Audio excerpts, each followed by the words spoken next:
Salut tout le monde, c'est Essou, j'espère que vous allez bien, moi ça va super bien. Aujourd'hui on se retrouve pour le bilan de lecture de la 3e semaine du mois de juillet 2021. Cette semaine j'ai lu 25 mangas, donc autant vous dire que j'ai quand même pas mal lu malgré le fait que je travaille et tout. C'était un petit peu compliqué de tenir le rythme. Mais je ne suis absolument pas déçue, j'ai hâte de vous parler de tout ça. Alors la première lecture, ça a été Shikabana, fleur de cadavre. Je vous mets le résumé. Donc c'est édité chez Glénat le 7 octobre 2020, c'est un shonen et il est terminé en 3 tomes. Donc autant vous dire que c'est une petite série que je vais m'empresser de terminer parce qu'elle m'a vraiment pas mal plu. Par contre les dessins ne sont pas incroyables. Ils sont assez simples dans l'ensemble. Mais franchement, l'histoire fait vraiment le taf. Je l'ai trouvée assez touchante à certains moments. Notre personnage principal est assez intéressant, très touchant. On voit qu'il a vraiment pas eu une vie facile. Ce drame d'avoir perdu sa petite amie est une épreuve encore plus compliquée pour lui. Déjà qu'il s'en est déjà pris pas mal dans la tronche, le pauvre. Alors là, franchement, c'est un personnage auquel on s'attache, auquel on a énormément de sympathie et d'empathie. Il m'a vraiment beaucoup touchée et j'espère vraiment qu'il va réussir sa quête, même si j'ai un petit peu peur que ça finisse mal pour lui. En plus, c'est une série en 3 tomes, j'ai un petit peu peur que ce soit rushé parce que l'histoire est vraiment très intéressante. L'idée est vraiment bonne. Et les personnages sont plutôt bons, en tout cas je me suis pas mal attachée aux divers personnages qu'on nous présente dans ce premier tome. Et j'attends du coup d'en voir plus, de voir où est-ce que l'histoire de ce manga va nous mener. Mais en tout cas ce premier tome est vraiment très bon, j'espère juste que ça sera pas trop rushé quoi. Ensuite nous avons le tome 2 de Men's Life. Alors le tome 3 est sorti actuellement, je le prendrai plus tard.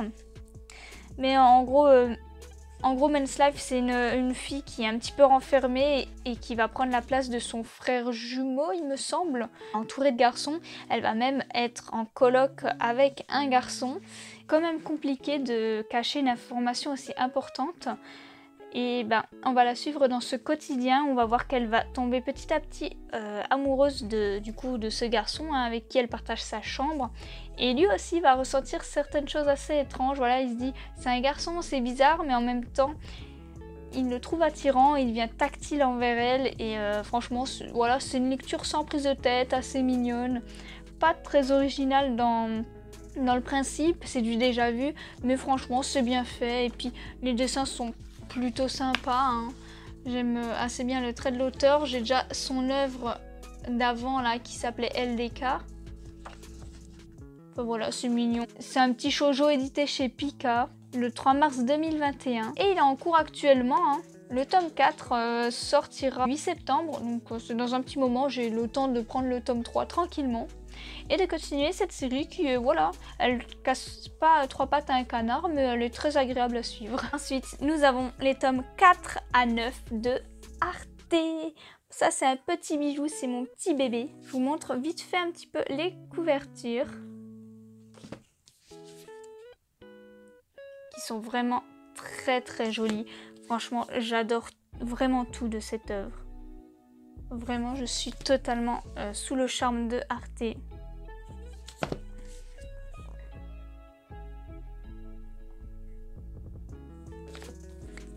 Et voilà. Et c'est édité chez Komiku le 26 mai 2016 pour le tome 4. C'est un seinen et il est toujours en cours actuellement. Le tome 14 sortira le 30 septembre. Voilà, du coup j'en suis au tome 9. Je rattrape doucement mon retard, mais c'est vraiment une série que j'aime énormément, qui parle d'art. Arte, cette jeune aristo qui décide de prendre sa vie en main, qui a un courage phénoménal, un talent incroyable.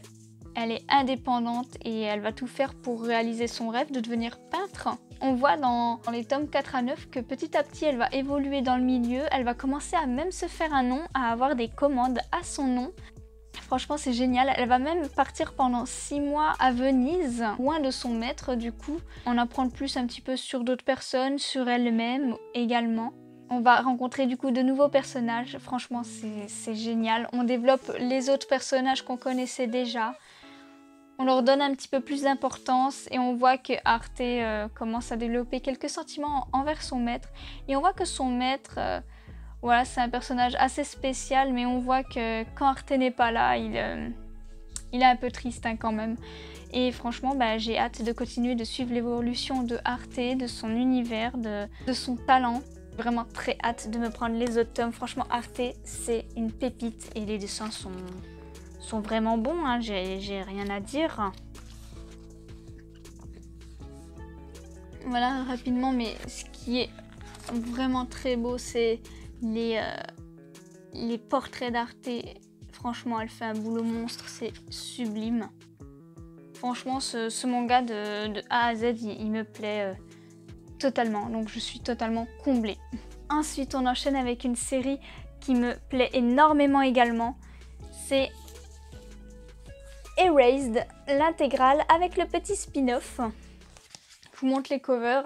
Alors, Erased, c'est un manga qui me faisait de l'œil quand il est sorti, donc il y a un petit moment déjà. Mais finalement, je m'étais pas lancée dessus, je ne sais plus pourquoi, peut-être que je me suis finalement concentrée sur autre chose, mais c'est une œuvre qui me faisait vraiment de l'œil pour le coup, le résumé me plaisait énormément. Et un jour, voilà, sur Netflix, je ne savais pas trop quoi regarder, il y avait cet animé et j'ai décidé de le regarder. Et j'ai eu un énorme coup de cœur. J'ai tellement aimé qu'en fait le lendemain, je suis allée chez ma libraire et j'ai acheté directement l'intégrale de Erased. Je n'ai pas pu m'empêcher, je suis tombée vraiment amoureuse de cette œuvre. Ça, c'est le tome 8. Et il y a également le spin-off, voilà, je vais en parler parce que je pense que ça va ensemble. Donc, Erased, c'est édité chez Kiun le 3 juillet 2014. Ça, c'est seinen et il est terminé en 8 tomes et il a également son petit spin-off. Erased, c'est une pépite. Les personnages sont attachants. L'histoire est vraiment prenante, très touchante. Peut-être que l'identité du meurtrier est un petit peu trop obvious à certains moments. Bon, je sais qu'il y en a qui ont capté assez tôt. Moi, c'est vrai que j'ai mis du temps. J'ai vu l'animé. Après, quand j'ai lu le manga, voilà, j'étais déjà au courant de tout. Et qu'après, à un certain moment, il y a des indices qui ne trompent pas. Donc ça casse un petit peu la surprise, mais ça n'enlève rien au charme de l'histoire, à l'enquête, c'est vraiment prenant. Les intrigues des différents personnages sont vraiment très intéressantes, c'est très bien ficelé. Le combat entre le tueur et Satoru est un combat vraiment très impressionnant. J'ai vraiment adoré cette histoire. Les petits bémols que je peux lui retrouver, alors déjà c'est les dessins que je trouve très peu joli en fait, à vrai dire, je suis pas du tout fan. Et également le fait que il y a certains personnages qui sont quand même très peu développés dans le groupe d'amis de Satoru, donc notre héros notamment, où il y a deux de ses amis qui sont un peu mis de côté. Et c'est un petit peu dommage parce que ils font quand même partie de ce groupe d'amis et ils sont vraiment mis de côté. Alors vers la fin on voit qu'ils sont un petit peu là, mais on n'en sait pas plus sur eux. Ils font vraiment partie du décor presque et c'est dommage. Et dans le spin-off, on a un petit peu le développement de certains personnages. Mais c'est des personnages qui étaient déjà un peu plus mis en avant dans la série principale, donc ça change pas grand chose à part le fait de les avoir bien plus creusés. Bon, ça j'en suis vraiment ravie, j'ai même lâché ma petite larmichette sur ce spin-off parce que on voit un petit peu comment ça s'est passé pour certains personnages quand Satoru s'est retrouvé dans le coma et c'est vraiment très triste. J'aurais bien voulu que ces deux petits camarades soient un peu plus développés, ça n'a pas été le cas malheureusement, mais c'est pas grave, ça n'enlève en rien le charme de cette histoire et ça a été marrant quand même de voir l'animé, lire le manga et voir quand même que les deux œuvres sont un petit peu différentes sur certains points. Alors pas des énormes points, hein, ça change pas énormément de choses au final, mais certaines choses sont construites différemment et c'était amusant à observer en fait. On continue avec Le Conte des Parias, tome 1 à 3. Mon lui fait les covers. Voilà, je vous mets le résumé. C'est édité chez Doki Doki le 3 mars 2021, les tomes 1 et 2, et le tome 3 est sorti le 5 mai. c'est un shonen et il est en cours actuellement. Le tome 5 sortira le 8 septembre. Il faudra que j'aille m'acheter le tome 4. Conte des parias, c'est vraiment une très bonne œuvre. J'avais acheté le tome 1 et 2 qui étaient sortis en même temps à leur sortie, en me disant que ça pouvait être sympa, mais franchement c'est plus que sympa. Déjà les dessins sont vraiment très jolis. Je trouve les planches très belles, les personnages très beaux. L'histoire est très prenante, très intéressante. Les personnages sont plutôt bien développés et très attachants. J'attends de voir parce qu'il y a encore pas mal de mystères, notamment autour de notre cher démon. On voit bien qu'il ne dit pas tout, qu'il cache certaines choses, donc j'espère qu'il va s'ouvrir dans le futur. Au fur et à mesure des tomes, on rencontre de nouveaux personnages, c'est très passionnant. Il y a certains passages très touchants aussi, vraiment beaucoup de passages amusants. Franchement, c'est une très bonne œuvre. J'attends de voir un petit peu ce que va donner la suite. J'ai passé un très bon moment avec le Conte des parias et ça se lit super vite. J'ai réussi à lire les 3 tomes avant d'aller au boulot en quoi même pas 1 heure. Franchement, je les ai enchaînés à une vitesse folle et les Contes des parias, c'est vraiment bon. Donc je vous le conseille. On enchaîne avec Chacun ses goûts, tome 2 et 3. Alors ça, c'est une série vraiment chill et très agréable où 2 personnes vont finir par faire une colocation ensemble et se faire des bento l'un pour l'autre. Et franchement c'est amusant, c'est mignon. On a des petites recettes on va dire dans les tomes à chaque fois et c'est cool. Les personnages sont attachants, ils sont mignons. Les dessins sont légers mais très doux.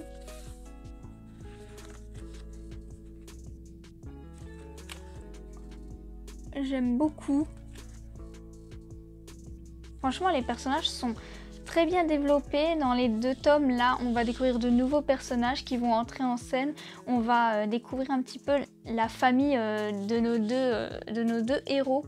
On voit que Haru, elle a une maman vraiment sympa, un petit peu mère poule hein, quand même. Et que Ao, sa sœur est sympathique mais sa mère a du mal parce que Ao est un homme très efféminé comme il se décrit et sa mère n'accepte pas trop ça, donc on voit vraiment le contraste entre les 2 familles et c'était un petit peu triste de lire ça. C'est cool d'avoir pu développer un petit peu ces personnages et pas juste les voir se faire des bento.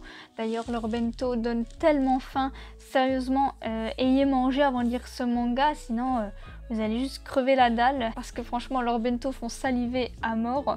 Ou lisez ça juste avant manger, comme ça vous dégommerez votre repas. Et franchement c'est cool, on découvre de nouveaux personnages, nos persos principaux de leur côté évoluent. C'est très chill comme manga et j'ai hâte de lire les prochains tomes et de saliver en découvrant leurs nouveaux bento et les nouvelles petites recettes pour faire justement ce qu'ils mettent dans leur bento. C'est une lecture vraiment très agréable et en même temps qui traite de sujets assez forts, donc franchement c'est une très bonne lecture. Chacun ses goûts, c'est édité chez Kana le 5 mars 2021 pour le tome 2 et le tome 3 est sorti le 2 juillet. C'est un seinen et il est en cours actuellement. Le tome 4 sortira le 3 décembre 2021. Et pour finir ce bilan de lecture de la semaine, nous avons La Gameuse et son chat, tome 2 à 4. Je vous montre les covers, qui sont juste trop mignonnes, voilà. On a notre petit chat habituel et un petit nouveau. La Gameuse et son chat, c'est juste une nana qui est complètement accro aux jeux vidéo, qui va un jour adopter un chaton, donc celui-ci. Et ça va être génial, on va suivre son quotidien où elle va apprendre à s'occuper d'un chat, elle qui était complètement novice là-dedans. Elle va comparer tout un petit peu aux jeux vidéo. C'est super drôle, elle a une façon de parler, de communiquer qui est hilarante. Son chat, il est adorable. On suit du coup ses péripéties avec son chat. On peut se sentir totalement concerné.